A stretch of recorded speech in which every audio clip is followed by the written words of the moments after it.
biases sa mga Christians about the Bible. Bakit? Example, itong salita, I am the beginning and I am the last, referring to Jesus Christ. Without any doubt, sabihin nila, it was Jesus. It is true, and it was Jesus who said that. Mabasa ito sa Isaiah 44, chapter 6, verse 8, International Standard Version. I am the first and the last. This is what the Lord says, the King of Israel. I am the first and I am the last. Mabasa sa Isaiah 44, 6, 8. It continues, I am the first and I am the last, and apart from me, there is no God. This is in verse 6, in 44 of Isaiah. Who is like me? Verse 7. Who is like me? Let him proclaim and declare it and lay it out for himself. It's very clear that in the book of Isaiah, God, in Christianity, Jehovah, Yahweh, declared that He is the first and He is the last. And there is no other God. Pero kung nakabasa sa Revelation, pagbasa sa Revelation, chapter 22, verse 13, nga nakasulat din doon, I am the Alpha, the Alpha and the Omega, the first and the last, the beginning and the end. Without any doubt, sabihin nila, totoo yan. Si Kristo ang nagsabi. Without any question. So, kung example si Prophet Muhammad sallallahu alaihi wasallam, kung in kaso sasabihin ni Prophet Muhammad sallallahu alaihi wasallam, I am the first, I am the last. In kaso lang Prophet Muhammad sallallahu alaihi wasallam never said that.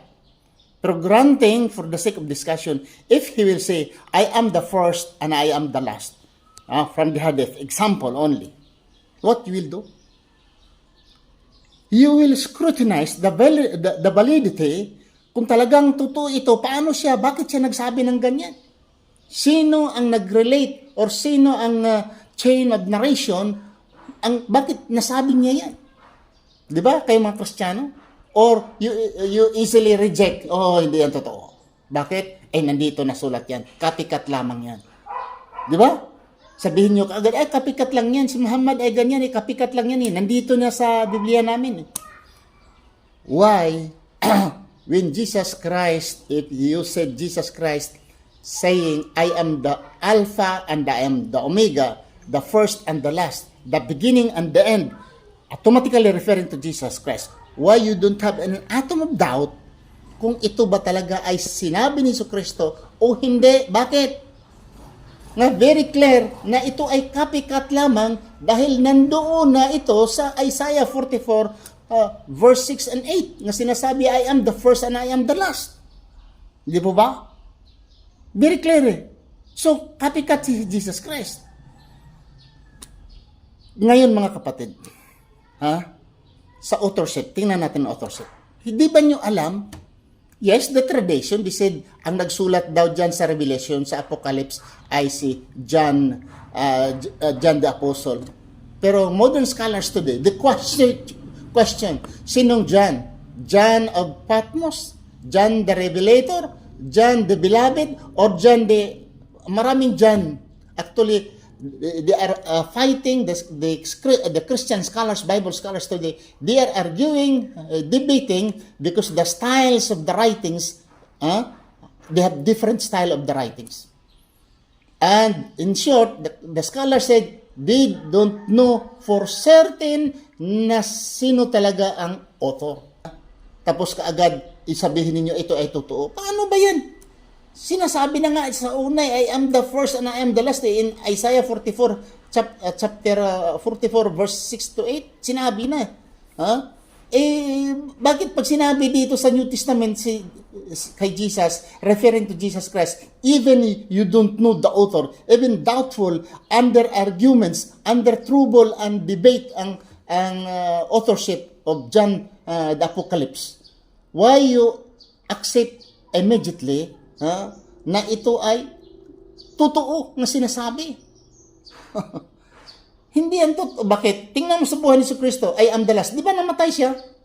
Di namatay siya. Pag sinasabi, I am the first and I am the last, it means walang kamatayan. Ha? At sinong nagsabi niyan? Walang kamatayan pag sinasabi, I am the first and I am the last. Ibig sabihin, siya ay walang kamatayan. Wala siyang simulan, sa madaling sabi.